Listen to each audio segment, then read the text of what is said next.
ಬಳಪ ಹಿಡಿದ ಭಗವಂತ ಇರುತ್ತಾನೆ ನಮ ಸುತ್ತ ಅವತಾರ ನಾನಾ ರೂಪವೋ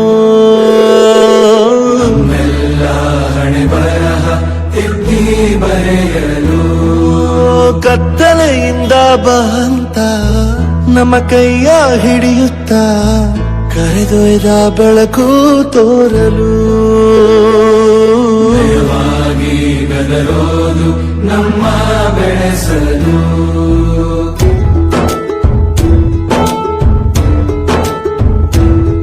ಭಾಷೆ ಅಮೃತ ಕುಡಿಸೋ ತಾಯಾಗಿ ಭಾಷೆ ಅಮೃತ ಕುಡಿಸೋ ತಾಯಾಗಿ ಭವಿಷ್ಯ ಬರೆವಂತ ತಂದೇನೋ ಆಗಿ